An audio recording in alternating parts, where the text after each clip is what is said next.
பசிகளே March 5 2026 இன்று வியாழக்கிழமை காலை எழும்பி சகர் சாப்பாடாக இன்றைக்கி பிரியாணி வந்திருந்தது. அந்த பிரியாணி சாப்பிட்டு விட்டு நோன்பு வச்சாச்சு. வழக்கம் போல் நார்மலான காலேஜ் தான். 15வது நோன்பை வைத்துக்கொண்டு காலேஜுக்கு சென்று விட்டோம். இன்றைக்கி கல்லூரியில் என்ன வேலை அப்படின்னு சொல்லி பார்த்தீங்கன்னா, ப்ராஜெக்ட் இறுதிக்கட்ட வேலையாக சென்று கொண்டிருக்கிறது. இன்னைக்கு கெமிக்கல் இன்ஜினியரிங் டிபார்ட்மெண்ட்டில் நான் என்னுடைய கைட்ஷிப்பில் 2 பேர் ப்ராஜெக்ட் பண்ணுறாங்க, 2 பேட்ச். அவங்களுக்கான ப்ராஜெக்டை நீம் எக்ஸ்ட்ராக்ட் எடுக்கிறது. அதாவது அடுத்தடுத்த ப்ராசஸ் நிறையா இருக்குது. ஸோ இனிஷியல் ப்ராசஸாக வேப்பலையும் தண்ணியும் கலந்து அந்த டிஸ்டிலேஷன் ப்ராசஸில் வெளியில் டிஸ்டிலேட்டை வெளில எடுத்துக்கிட்டு இருந்தோம். இதுக்கப்புறம் அடுத்த ப்ராசஸ் இந்த பேட்சுக்கு இருக்குது. செகண்டரியாக நான் பார்த்துக்கிட்டு இருக்கிற பேட்சுக்கு மஸ்கிட்டோ காயில் செய்யக்கூடியது ப்ராஜெக்ட்டுங்க. நார்மலாக இருக்கக்கூடிய கொசுபத்தி மாதிரி வேறு ஒரு காம்போசிஷனை போட்டு இயற்கையாக செய்கிறது தான் இந்த ப்ராஜெக்ட். இதில் என்னென்ன ஆட் பண்ணியிருக்கோம் அப்படிங்கிறது இங்கே தெரிஞ்சிருக்கு பார்த்தீங்களா.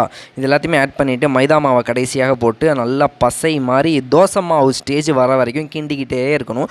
இது அப்படியே அவங்க கிண்டிக்கிட்டு இருக்கிறப்ப நம்ம ஒயர் ப்ரொடக்டரை ECHOD டேசி கமலா மேமுக்கு சேல் பண்ணிவிட்டு திரும்பி பார்த்தா இந்த பதத்துக்கு வந்துருச்சு. தோசை மாவு நம்ம எப்படி கெட்டியாகவும் இருக்கும் லிக்விடாகவும் இருக்கும், அதே பதத்துக்கு வர வரைக்கும் நல்லா கிண்டி மைதா மாவை ஏற்றி இறக்கி போட்டுட்ருப்போம். ப்ளஸ் அதுக்கப்புறம் நம்ம ஷேப் டையிங் என்னடா பண்ணலாம் அப்படின்னு சொல்லிட்டு ப்ரொஃபஷனலாக இப்போ இருக்கிறது வட்டமாக வரும் பார்த்தீங்களா, அது ட்ரை பண்ணி பார்த்தோம். ஆனால் அந்த ஷேப்பில் நிற்கலை, உடஞ்சிச்சு. அதனால் ஊதுபத்தி ஷேப்பில் ஒரு விளக்கமாத்து குச்சை வச்சு அதுக்கு மேலே போட்டு பார்த்தோம். இது கொஞ்சம் நல்லா இருந்துச்சு. ஒரு 24 ஹவர்ஸ் காஞ்சதுக்கு அப்புறமாக எடுத்து பார்த்தோம். அதாவது நம்ம ஓவன் இருக்குது, மஃபுல் ஃபர்னேஸில் வச்சாலுமே சீக்கிரமாக ஹீட் பண்ணிக்கலாம். ஆனால் நம்ம ஏர் ட்ரை இல்லைனா சன் ட்ரை பண்ணுறோம் அப்படின்னா ஒரு நாள் வரைக்கும் ஆகும். ஸோ இந்த இயற்கையான கொசு விரட்டி இதான் எங்களோட ஃபைனல் இயர் ப்ராஜெக்ட். இந்த ஃபார்முலா பர்சன்டேஜ் எல்லாமே ப்ராஜெக்ட் புக்கில் வரும். ஸோ நம்ம ஓப்பனாக சொல்ல முடியாது.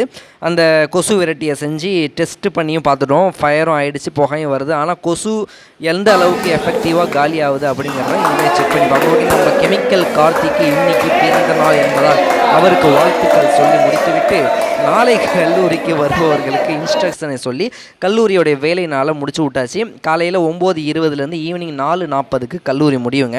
அதுக்கப்புறம் நம்ம இஃப்தாருக்கு செல்வதற்கான வேலைப்பாடுகளை செய்து கொண்டோம். இந்த மொபைல் சேலுக்கு வந்திருக்கு. இந்த மொபைலுடைய ஓனர் புதுசாக 5G மொபைல் வாங்கினதுனால பழைய மொபைலை விற்கிறாங்க. இதில் எந்த டிஃபெக்ட்டும் கிடையாது, எந்த ப்ராப்ளமும் கிடையாது.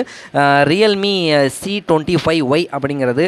அப்புறம் இஃப்தாருக்கு நம்ம பெரம்பலூரில் இருக்கக்கூடிய 4 ரோடு பக்கத்தில் இருக்கிற தக்குவா பள்ளிக்கு சென்று விட்டோம். இன்றைக்கி ஓரளவுக்கு ஓகேவான கூட்டம் தான். சாப்பிட்டு இஃப்தார் முடித்துவிட்டு அக்கா கடையில் டீயை சாப்பிடலாம் என அண்ணன் தயவு செஞ்சு டீ தூளை மாற்றுங்கள் என கூறி நல்ல டீயாக வாங்கி குடித்து விட்டோம். செம்ம டேஸ்ட்டாக இருந்துச்சு. அதுக்கப்புறம் நம்ம சேனலை பண்ணுறோம். நம்ம சேனலை சப்ஸ்கிரைப் பண்ண மறந்து boys and girls next video பண்ணுறோம். பாய்.